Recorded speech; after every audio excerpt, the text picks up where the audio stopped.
bon sabbat et que l'Éternel continue de nous bénir. Sur ce, je vous invite à ouvrir mes louanges au numéro 278.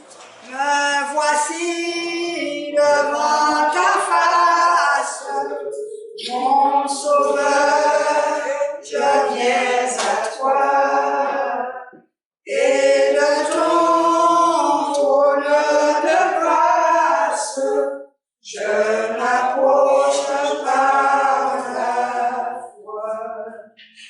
Je t'apporte ma souillure, et toi gloire à ton Saint-Nom.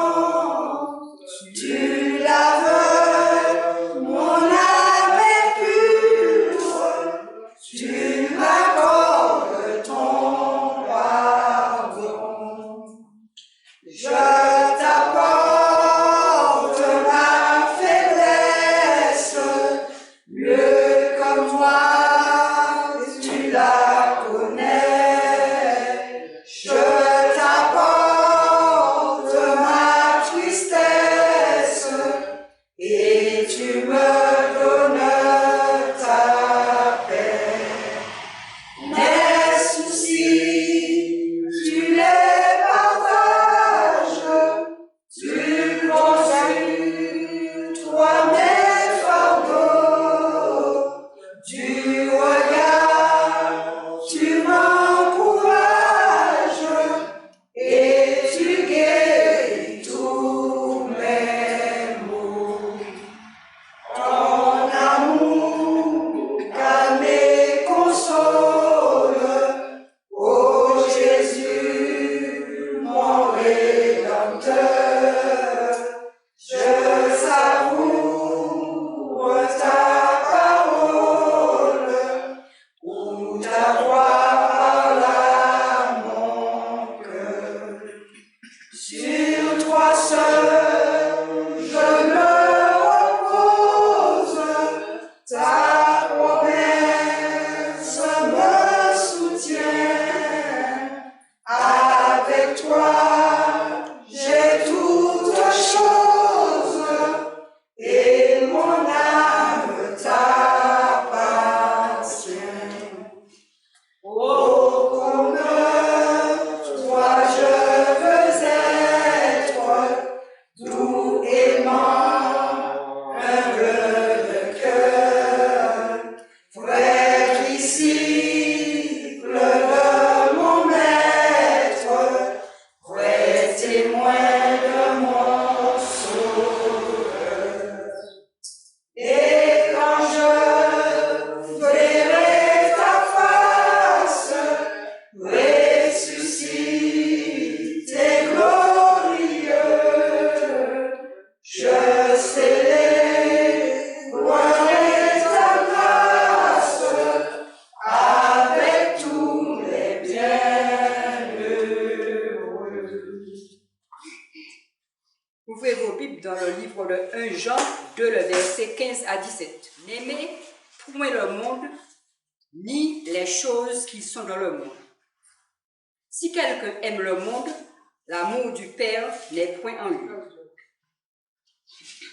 Car tout ce qui est dans le monde, la convoitise de la chair, la convoitise des yeux et l'orgueil de la vie, ne vient point du Père, mais vient du monde. Et le monde passe, et sa convoitise aussi. Mais celui qui fait la volonté de Dieu demeure éternellement. Amen. Je laisse la parole à Frère Chéri pour le culte de la matinée.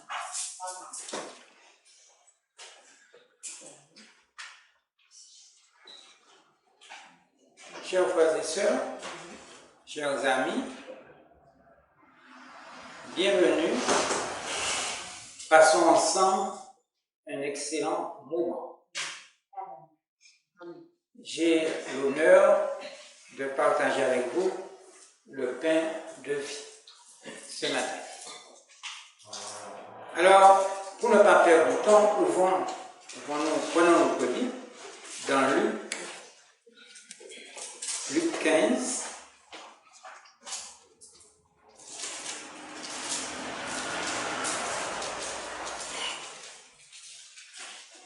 Luc 15, 11 à 24. Je vais le lire. Il dit encore, un homme avait 2 fils. Le plus jeune dit à son père, « Mon père, donne-moi la part de bien qui doit me revenir. » Et le père leur partagea son bien.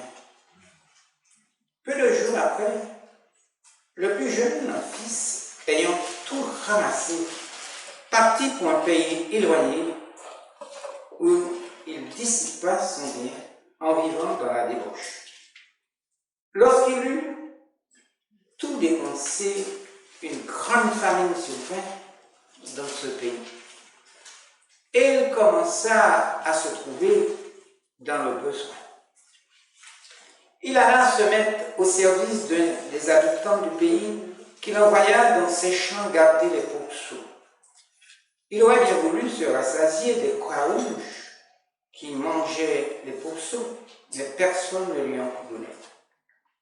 Étant entré en lui-même, il se dit, « Combien de mercenaires chez mon père ont du pain en abondance, et moi, ici, je meurs de faim. Je me leverai, j'irai vers mon père, et je lui dirai, « Mon père, j'ai péché contre toi, j'ai péché contre le ciel et contre toi. Je ne suis pas plus digne d'être appelé ton fils. Traite-moi comme l'un de tes mercenaires. » Il se leva et alla vers son père. Comme il était encore loin de son père, le vit et fut ému de compassion. Il courut se jeter à son cou et le baisa. Le fils lui dit, « Mon père, j'ai péché contre le ciel et contre toi. Je ne suis plus digne d'être appelé ton fils. » Mais le père dit à ses serviteurs, « Apportez vite la plus belle robe et l'en revêtez, mettez-lui un anneau au doigt et des souliers aux pieds. Amenez le veau gras et tuez-le, mangeant et réjouissons-nous. Car mon fils que voici était mort, il est revenu à la vie. Il était perdu et il est retrouvé. » Et ils commencèrent à se réjouir. Nous allons arrêter là.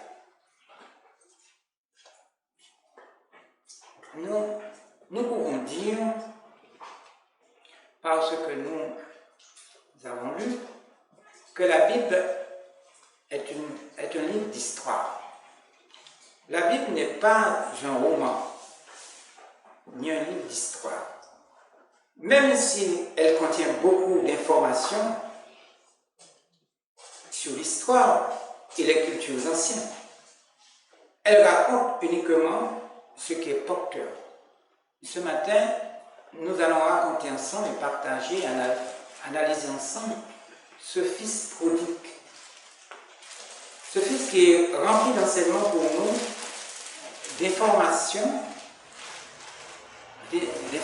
en ce temps de la fin qui est très nécessaire pour chacun de nous et aussi pour notre compréhension. Alors, analysons ensemble ce fils prodigue.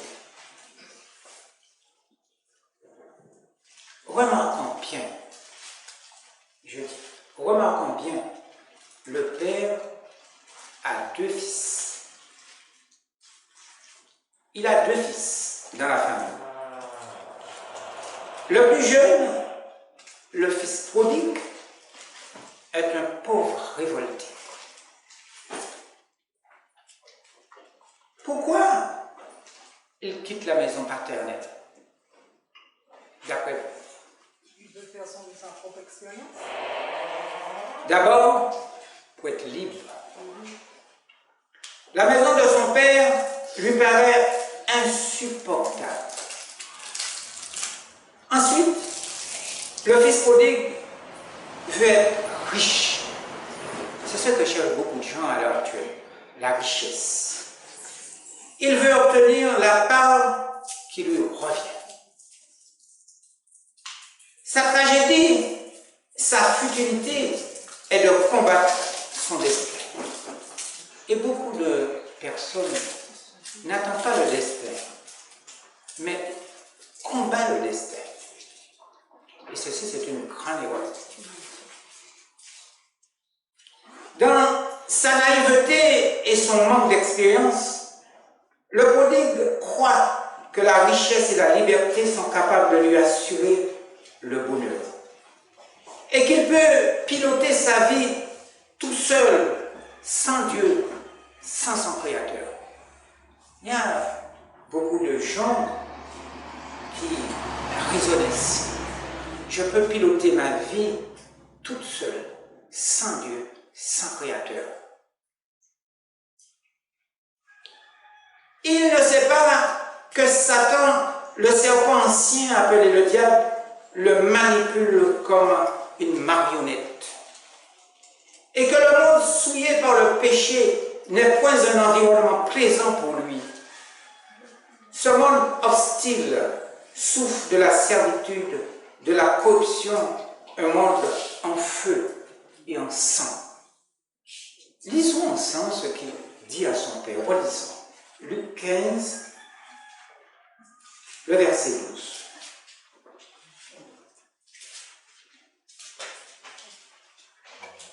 Le plus jeune dit à son père, « Donne-moi la part de mon bien qui doit me revenir. » Et le père le partagea son bien. C'est ce que nous dit la Bible.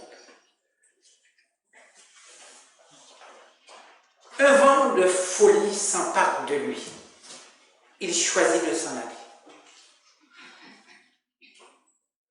Le voilà parti. Il fonce tête baissée. Il ne se rend pas compte qu'il est conditionné et qu'il subirait de graves conséquences. Le malheur finira par l'atteindre dans ce monde pourri. Il dit bien un monde pourri. Satan, le diable, le séducteur, a piraté son corps, son cerveau, sa vie. Le diable veut détruire sa vie. Et ce que veut le diable à l'heure actuelle, détruire la vie de tout le monde. De tout le monde. Le fils prodigue est devenu sa proie. On dirait, si je peux juger, le fils de la rébellion. Le fils de la rébellion.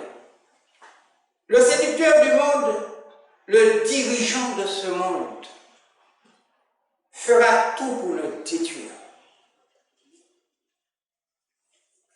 Le fils prodigue ne sait pas servir de sa tête.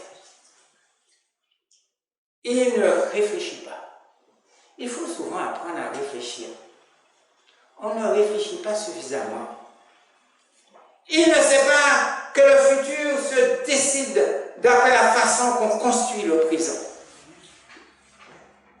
On ne construit pas le futur sans ne pas examiner le présent, de prendre son temps d'examiner le présent. Ce que nous sommes, c'est ce que nous récoltons. Il ne sait pas que ces conditions peuvent encore empirer, et c'est déjà le cas. Il ne donne pas signe de vie à son père.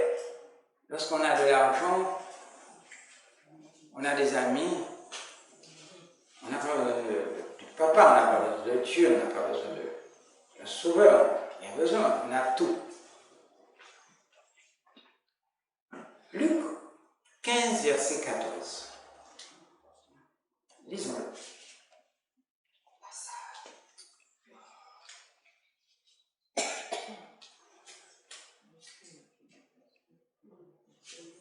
Luc 15, verset 14. On va le lire. Lorsqu'il eut tout dépensé, une grande famine survint dans ce pays et il commença à se trouver dans le besoin, nous dit la Bible. Ses illusions ne le soutiennent pas. Ne le soutiennent pas bien longtemps. Sa richesse, devinez qu'est-ce qu'il fait? il la dilapide. Et quand il est ruiné, ses prétendus amis le rejettent. Vous savez, lorsque vous avez à boire, la fête, vous savez, vous buvez l'alcool, vous avez beaucoup d'amis. Ah oui. Sa liberté, qu'est-ce qu'il fait encore? Il en abuse et devient très vite l'esclave de ses vices. C'est pour cette raison il y en a beaucoup de personnes de jeunesse remplies de vices. Parce qu'ils ont une liberté folle. L'amusement, la fête ne dure pas toujours, c'est éphémère. Lorsque nous attendons de la joie, la paix, le bonheur dans ce monde pourri, voici le chagrin, les larmes, l'anxiété, l'angoisse, la peur font leur apparition. Avant d'agir, il faut réfléchir. Il faut toujours réfléchir avant d'agir. Le fils prodigue tombe dans un abîme de misère, en proie à la faim, à la solitude, au dégoût, au remords, réduit au mépris de l'humiliation. Il est en pleine tempête. Lorsqu'on est en pleine tempête, en ce temps que nous vivons, comment s'en sortir?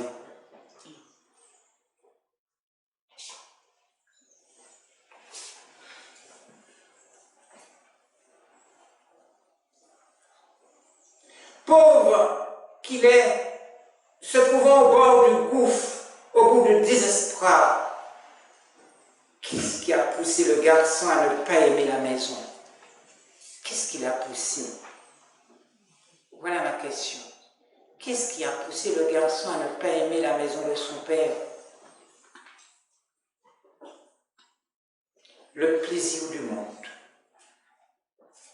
Que signifie le plaisir du monde? Le bal, la drogue, la mode, le sexe, les films sales, l'argent sale, les fréquentations malsaines, l'alcool, les mariages sales, les amitiés corrompues. Le fils a écouté les blagues du diable. Et oui, il a écouté les blagues du diable. Pauvre qu'il est, se trouvant au bout du gouffre et au bout du désespoir, il a obtenu un travail, garder des cochons, mais cela n'a pas fait l'affaire. Étant disciple, je ne dis pas chrétien, il y en a beaucoup de chrétiens.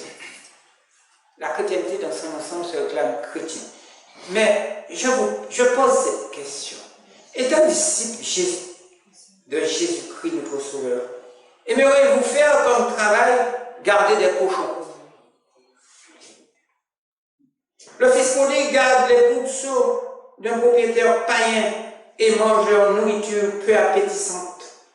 Je dirais, comme souvent mon épouse me dit, mais cette personne est descendue très basse. Savez-vous que le porc héberge des vers solitaires? Les corps des cochons sont des environnements biologiques meilleurs pour le mélange de virus et de la grippe porcine. Nous avons entendu parler de la grippe porcine. Et cette grippe, ce n'est pas fini. On en parle toujours. Le virus des porcs peut provoquer des pandémies, des mélanges avec des virus humains. La parole de Dieu dit, on va le lire. Disons Isaïe 66.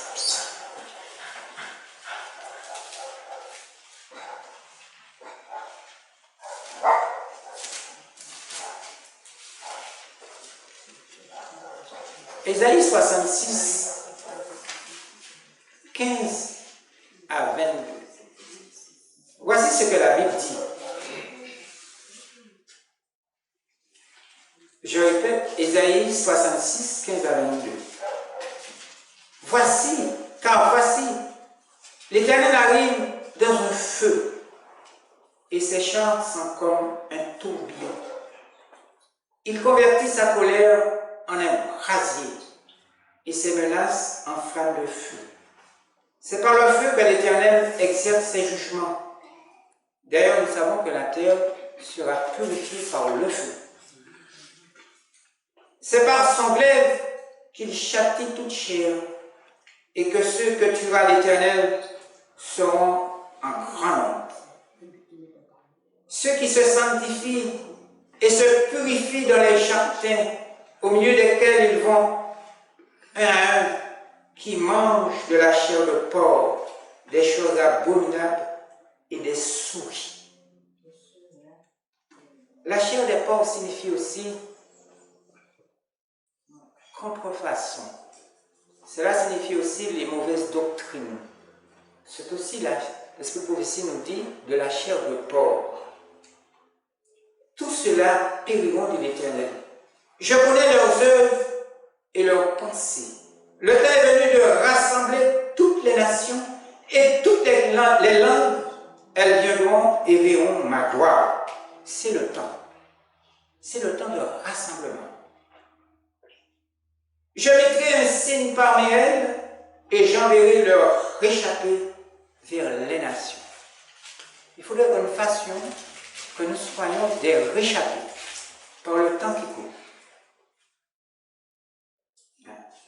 À Tarsis, à Pul et à Lude, qui tirent de l'arbre, à Tubal et à Charan, aux îles lointaines, qui jamais n'ont entendu parler de moi, et qui n'ont pas vu ma gloire, et ils publieront ma gloire parmi les nations. Le peuple de Dieu est dispersé parmi les nations. Verset 20. Ils, ça veut dire les réchappés. Les réchappés.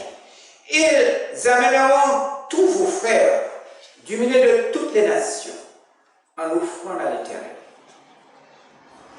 Sur des chevaux, des chars, des litières, sur des mulets et des dromadaires, à ma montagne sainte. Mais j'aurais voulu poser cette question. Où? Que signifie où? Où? Avec un où? Le lieu. À ma montagne sainte, à Jérusalem, dit l'Éternel.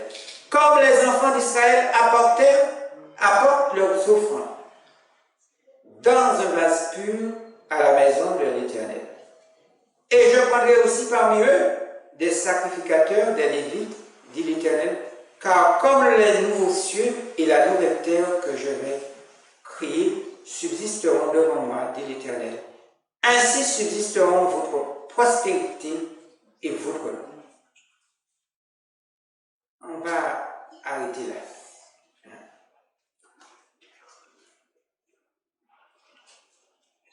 Le fils prodigue, sa souffrance le fait réfléchir. Quand on est disciple et on fait des erreurs comme ainsi, la souffrance nous fait réfléchir. Mais comment? Mais comment la souffrance nous fait réfléchir? Il rentre en lui-même, mesurant les conséquences de ses actes, il voit en lui-même l'épave qu'il est. Finalement, découvrant qu'il a fait l'idiot et commençant à raisonner avec lui-même, pourquoi devrais-je périr de faim, dit-il? L'ignorance est la mère de tous les maux. Beaucoup n'ont pas l'expérience de ce monde. Beaucoup de jeunes femmes, même des femmes adultes, des hommes, de jeunes gens, n'ont pas l'expérience de ce monde. L'ignorance est la mère de tous les maux. Dieu ne nous a pas donné cette tâche de mépriser les autres en révélant leurs fautes, leurs erreurs. Celui ou celle qui se trouve au centre de grandes souffrances. Non, Dieu ne nous a pas donné cette tâche. C'est un ressaisi il mène un rude bataille. Vous savez, la conscience parle en nous. C'est là notre bataille. Je ne parle pas de subconscient, mais je parle de la conscience. Il touche du doigt son horrible esclavage. Il se bat. Il se bat pour sortir dans ce bourbier. Loin de se résigner, il accepte de se plier à son sort. Peu à peu, il prend conscience de son péché. C'est ce que nous devons faire. Retourner en arrière et prendre conscience de notre conséquence et de nos péchés. Le péché est un poison qui mène à la mort, tandis qu'il réfléchit, qu'il se reprend du fond du cœur, apparaît, nous dit la parole sainte, l'image de la maison paternelle.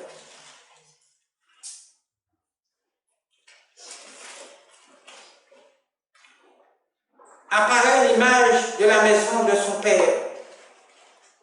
Les souvenirs se pressent dans sa pauvre tête. Les larmes jaillissent de ses yeux. Il pleura amèrement.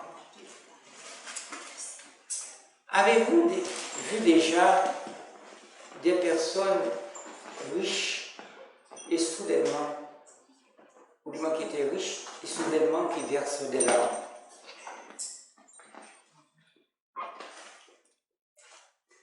Chers amis, chères sœurs et frères, chère jeunesse, pourquoi le fils prodigue a échoué et tombé dans la faillite?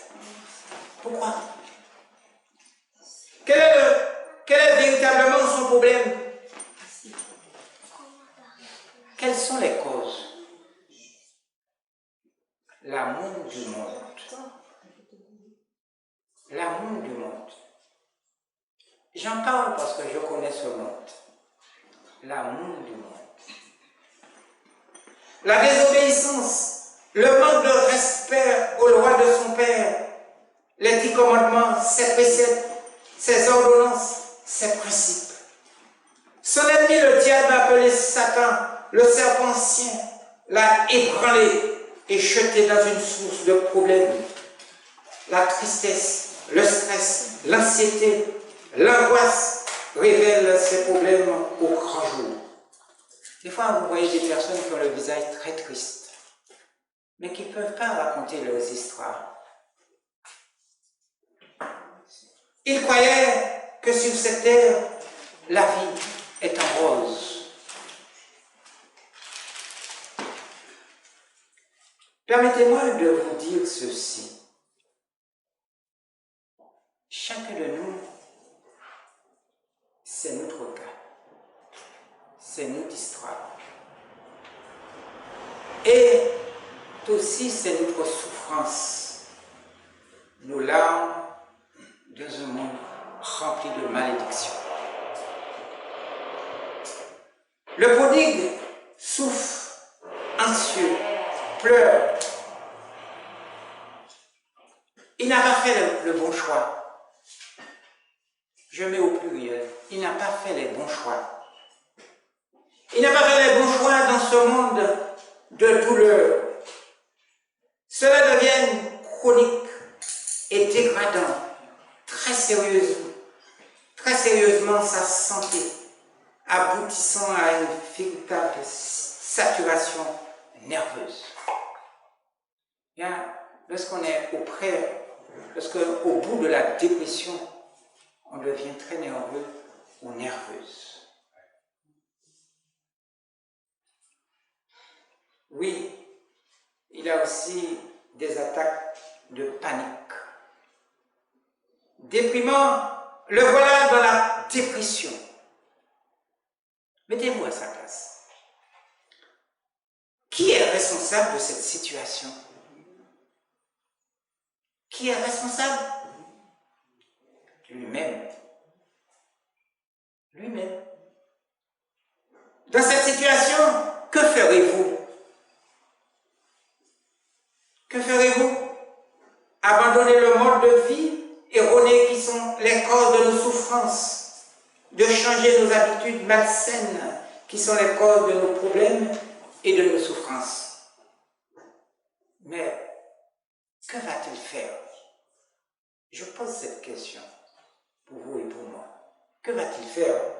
Lisons Luc 15, encore. Luc 15, 17 à 19. Étant entré en lui-même, il se dit, combien de mercenaires chez mon père ont du pain en abondance, et moi ici je meurs de faim. Je me leverai, j'irai vers mon père, et je lui dirai, mon père, j'ai péché contre le ciel et contre toi. Je ne suis plus digne d'être appelé ton fils. Traite-moi comme l'un de tes mercenaires.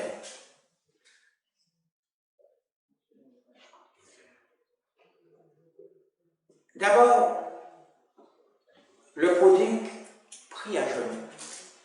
Lorsqu'on est dans cette situation, on ne prie pas debout. Ça s'appelle le manque d'humilité. On se met à genoux pour prier. Les congrégations prient debout. Ce sont des chrétiens, c'est normal. Ils prient debout. Ils n'ont pas de respect pour le Père Créateur. Mais nous devons prier à genoux. Le prodigue, d'abord, il prie à genoux son Dieu qui est créateur des cieux et de la terre et lui demande pardon. C'est de l'humilité. Puis, il se lève, il se met en route. Le voilà sur le chemin du retour en direction de la maison paternelle. Je trouve que c'est une bonne réflexion. Et vous? Trouvera-t-il les biens qu'il a si follement quittés, tout en méprisant maintenant les plaisirs trompeurs du monde? Le temps semble long, difficile pour ceux ou celles qui sont au centre des difficultés et de grandes souffrances. À votre avis, quelles sont les causes? Quelles sont les causes? Le manque de réflexion, le manque de prière, le manque de consécration. Il se tourne vers son Père en le faisant seulement lorsqu'il n'a plus d'espoir. Quand même, je trouve que c'est agréable. Lorsqu'on n'a plus d'espoir, on se retourne vers notre Père qui est dans les cieux. Et est-ce qu'il sortira vainqueur? Je pose cette question. Est-ce qu'il sortira vainqueur? Reviendrai-je le fils de mon père, dit-il. Non, je me contenterai d'être un mercenaire. Le fils prodigue fait naître en lui une résolution. Blessé dans ce monde pourri, il construit à partir d'échecs, de malheurs et de difficultés. Je me leverai, dit-il, j'irai vers mon père et je lui dirai, mon père, j'ai péché contre le ciel et contre toi. Quel courage! Le prodigue relie le souvenir du passé aux opportunités du futur. Savons-nous faire cela? Il relie le souvenir du passé aux opportunités du futur. Il avance à tâtons sur le chemin. Je ne dis pas qu'il fait 2 pas en avant, 4 en arrière. Non, je ne dis pas ça. Il avance à tâtons sur le chemin. Le voyage est long, très long et douloureux. Le visage en larmes, les pieds ensanglantés, les vêtements en lambeaux, ses forces épuisées. Il parvient à marcher encore parce qu'il est soutenu par une immense espérance. Je me leverai. J'irai vers mon Père et je le dirai, mon Père, j'ai péché contre le ciel et contre toi. Voici la grande question.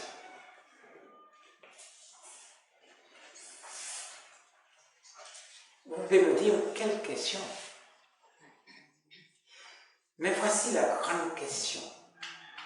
Mais son père se laissera-t-il fléchir? Va-t-il le chasser? Va-t-il le chasser? Son père va-t-il s'enfermer chez lui et obliger le vagabond à frapper, à solliciter sa clémence? Surtout s'il revient avec des petites nattes, avec des oreilles, des anneaux dans les oreilles. Son père va-t-il s'enfermer chez lui? Ou encore attendre sur la route que son fils se jette à ses pieds et implorer son pardon? Ce que nous oublions, vous et moi, notre Dieu créateur des cieux et de la terre ne nous a pas donné cette tâche de mépriser les autres en révélant leurs fautes ou leurs erreurs, ni haïr les gens, les personnes, quelle que soit leur nationalité, leur identité sociale. Nous n'avons pas le droit en tant que disciples du Christ. Lisons Matthieu 11.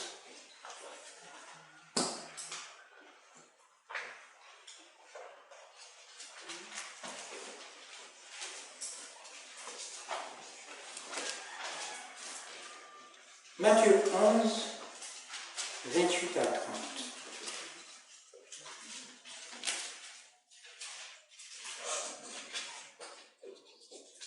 Il est écrit: venez à moi, vous tous qui êtes fatigués et chargés, et je vous donnerai du repos. Prenez mon joug sur vous et recevez mes instructions, car je suis doux et humble de cœur, et vous trouverez du repos pour vos âmes, car mon joug est doux et mon fardeau léger.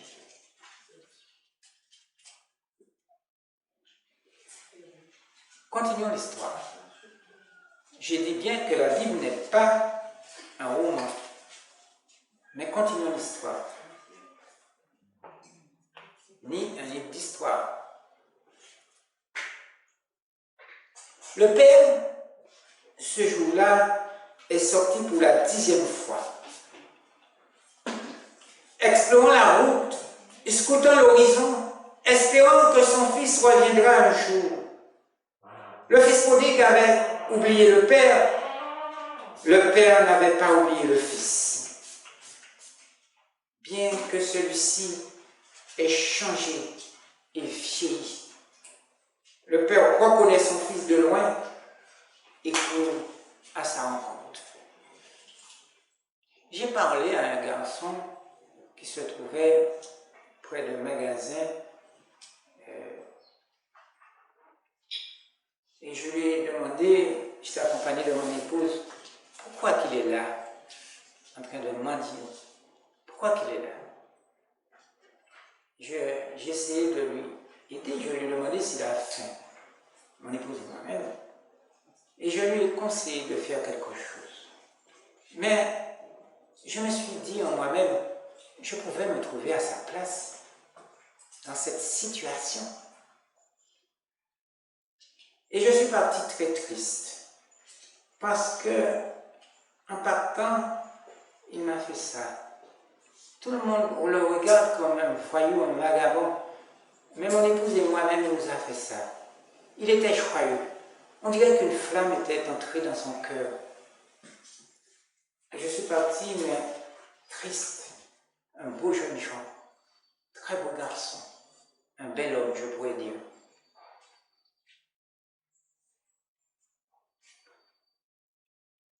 Le fils prodigue ne peut prononcer la moindre parole. Déjà, le père l'enlace de ses bras. Le père efface par ce geste la honte du passé et il l'entraîne dans la maison pour fêter le retour de son fils.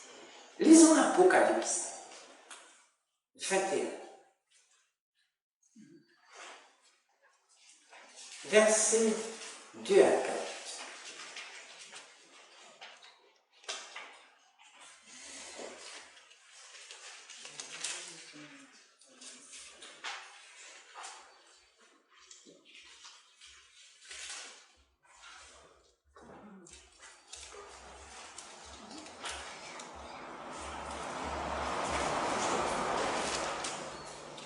versets 2 à 4. Et je vis descendre du ciel, d'auprès de Dieu, la ville sainte, la nouvelle Jérusalem, préparée comme une épouse qui s'est parée pour son époux. Et j'ai entendu du trône une forte voix qui disait, « Voici le tabernacle de Dieu avec les hommes. Il habitera avec eux, et ils seront son peuple, et Dieu lui-même sera avec eux.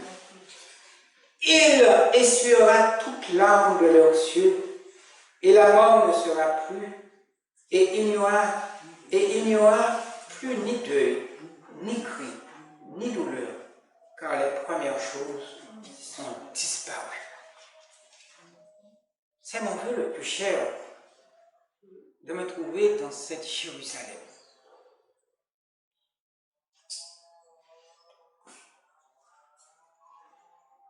On va lire encore ce que l'Esprit, un témoignage nous dit.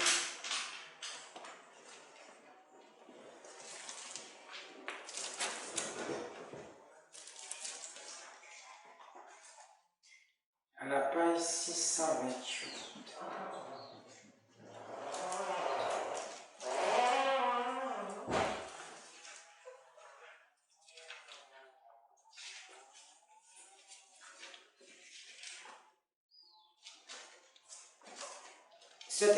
Ce témoignage inspiré nous dit « Heureux ceux qui pleurent, car ils seront consolés. »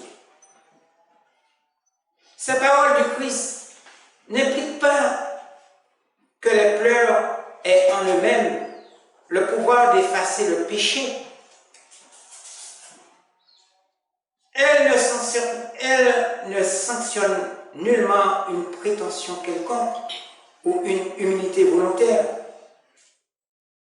Dans la pensée du Maître, il n'est pas question de mélancolie ou de lamentation. Tout en nous affligeant au sujet de nos péchés, nous devons jouir du privilège d'être les enfants de Dieu. Les larmes de la repentance sont les gouttes de pluie qui précèdent le resplendissement du soleil de la sainteté. Cette douleur est l'avant-coureur d'une joie qui sera pour l'âme une source de vie. C'est pour cette raison, évitez de mépriser ceux qui pleurent. Seulement, reconnais sa faute. Tu as été infidèle à l'Éternel ton Dieu. Je ne prendrai point pour vous un visage sévère, car je suis miséricordieux, dit l'Éternel. Aux affligés de Sion, il se propose de donner un diadème remplaçant les cendres et une huile d'allégresse au lieu du deuil, un manteau de fête au lieu d'un esprit abattu. Que signifient les affligés de Sion? Que signifient les affligés de Sion?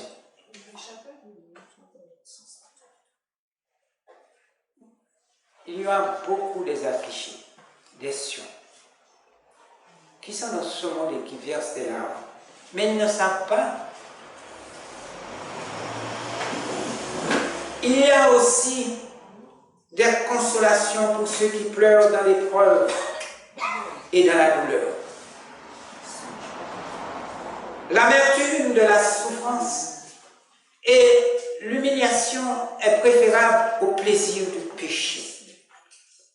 C'est par l'affliction que Dieu nous montre les tâches de notre caractère, afin que nous puissions, par sa grâce, vaincre nos défauts. Nous avons beaucoup de défauts. Nos caractères est rempli de tâches, mauvaises tâches. Je reprends la phrase. C'est par l'affliction que Dieu nous montre les tâches de notre caractère, afin que nous puissions, par sa grâce, vaincre nos défauts. Des chapitres de notre vie restés ignorés s'ouvrent devant nous et l'épreuve survient pour montrer si nous acceptons les réprimandes et les conseils de Dieu. Dans l'épreuve, nous ne devons pas nous irriter et nous plaindre, nous révolter, chercher à échapper des mains du Christ. Il faut plutôt s'humilier devant Dieu. Les voies du Seigneur paraissent sombres et tristes à notre nature humaine. Néanmoins, les voies de Dieu sont miséricordieuses et ont pour fin le salut. Dieu dit à propos de l'affligé, j'ai observé sa conduite et je le guérirai. Je le guiderai et lui donnerai des consolations, à lui comme à tous les siens qui sont dans le deuil. Je changerai leur deuil en allégresse et je consolerai, je le régnerai et je ferai cesser leur douleur. L'Éternel, qui est le Très-Haut, sait voir les humbles. Il faut que nous ayons de l'humilité. Je répète cette phrase pour vous et moi.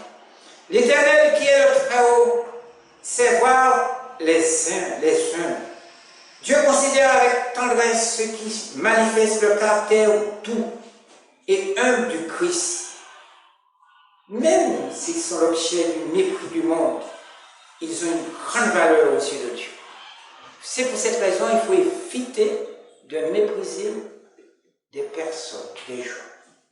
Heureux ceux qui ont faim et soif de la justice, un cœur conscient de sa propre indignité aura faim et soif de justice, et ce désir ne sera pas déçu. Ceux qui font une place à Jésus de leur cœur éprouveront son amour. Heureux ceux qui ont faim et soif de la justice, car ils seront rassasiés. Celui qui est miséricordieux obtiendra miséricorde, et celui qui a le cœur pur verra Dieu. Toute pensée impure souille l'âme, affaiblit le sens moral, éteint à effacer les impressions produites par le Saint-Esprit. Elle obscurcit la vision spirituelle et empêche les hommes de contempler Dieu. Le Seigneur pourra et voudra accorder le pardon aux pécheurs repentants. Cependant, même après le pardon, l'âme reste déparée.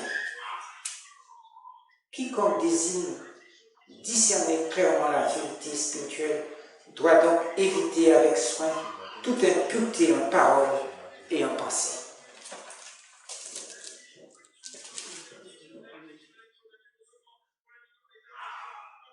Chers amis, chers frères et sœurs, chère jeunesse, d'où vient-il ce prodigue, ce fils prodigue? D'où vient-il?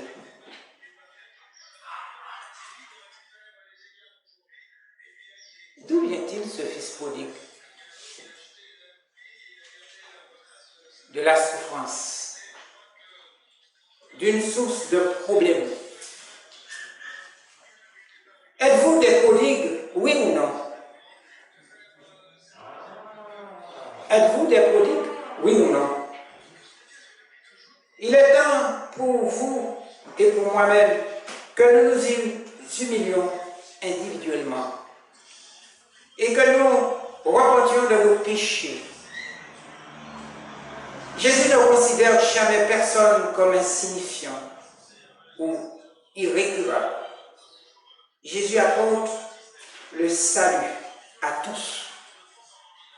Il a toujours de l'espoir pour les personnes les plus désespérées.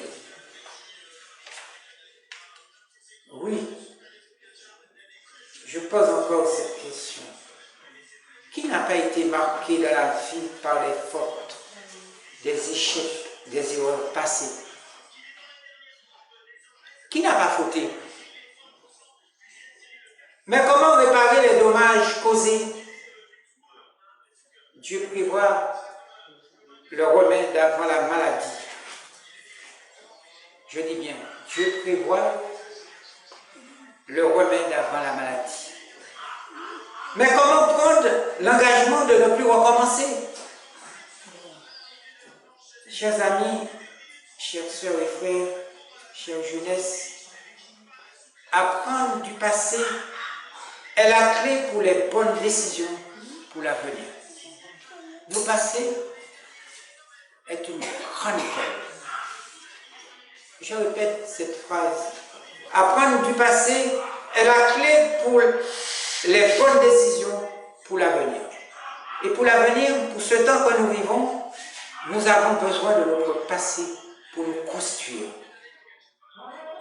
Permettez-moi de vous poser encore cette question.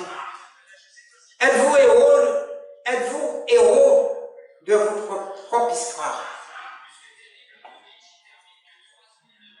Êtes-vous des prodigues? Oui ou non? Nous sommes des prodigues. Mais il y a quelque chose que nous devons faire. Sortez de Babylone. Sortez du milieu d'elle afin que vous ne participiez point à ses péchés, surtout par le temps qui court. La parole sainte dit dans 1 Jean 2,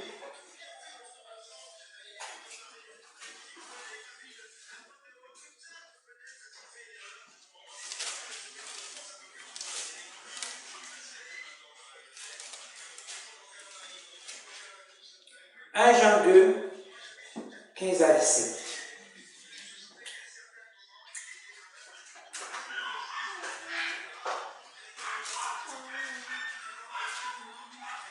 N'aimez point le monde, ni les choses qui sont dans le monde. Si quelqu'un aime le monde, l'amour du monde n'est point en lui. Si quelqu'un aime le monde, l'amour du Père n'est point en lui. Car tout ce qui est dans le monde, la convoitise de la chair, la convoitise des cieux et l'orgueil de la vie, ne vient point du Père, mais vient du monde. Et le monde passe, et sa convoitise aussi. Mais celui qui fait la volonté de Dieu demeure éternellement. N'aimez point le monde, chers frères et sœurs, chers amis, chère jeunesse. Combien de temps tardes-tu à prendre la même décision comme le fils prodigue? Combien de temps? C'est la grande question pour vous et moi, dans ce monde maudit. Combien de temps nous tardons pour prendre la même décision que le fils prodigue? C'est ma prière pour vous et pour moi-même.